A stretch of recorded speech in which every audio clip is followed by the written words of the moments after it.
Praise the Lord. అక్షయుడు, అదృశ్యుడు, అద్వితీయ దేవుడైన క్రీస్తు యేసు పేరట మీ అందరికీ నా వందనములు. నా యేసయ్య కృపా కనికరములు మీకు తోడై ఉండును గాక. ఈ దినపు యేసయ్య జీవపు మాట యోహాను సువర్తమానం 6వ అధ్యాయం 27వ వాక్య భాగం. అక్షయమైన ఆహారము కొరకే కష్టపడుడి. ఈ లోకము శాశ్వతము కాదని ఎరిగి శాశ్వతుడైన యేసయ్య వైపు చూచుచు ఆయన అడుగు జాడలలో నడుచుచు శాశ్వతమైన రాజ్యం వైపు పరిగెడుతున్న నా దేవుని రాజ్య సంబంధులారా, పరలోకమే మన గమ్యము, గురి అయి ఉన్నది. ప్రస్తుతపు దినములలో ప్రతి మనిషి కష్టపడుతూనే ఉన్నారు.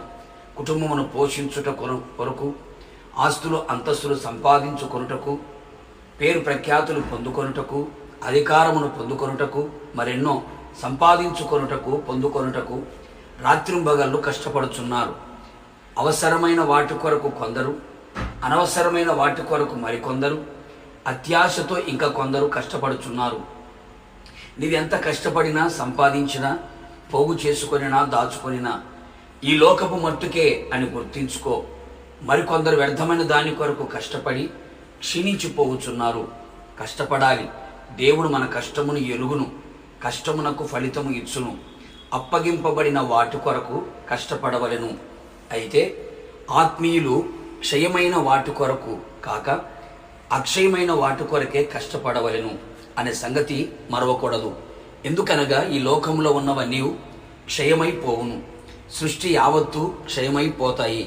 అందుచేత అక్షయమైన వాటిని తెలుసుకొని వాటి కొరకు కష్టపడవలెను.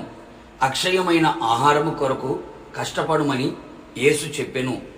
ఆహారము దేవుని వాక్యము, క్రీస్తు శరీరము, రక్తము.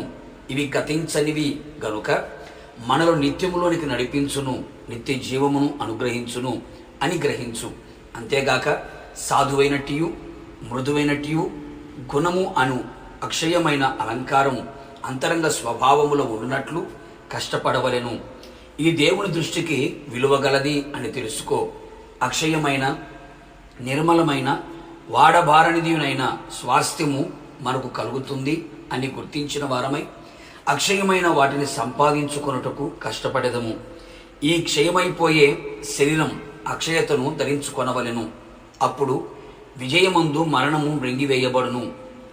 ఈ విధముగా అక్షయతను శరీరముగా మారునట్లు సువార్త వలన మనలో ఉన్న పాపము ద్వారా కలిగే మరణము నిరర్థకమైన ఎడల అక్షయత వచ్చును.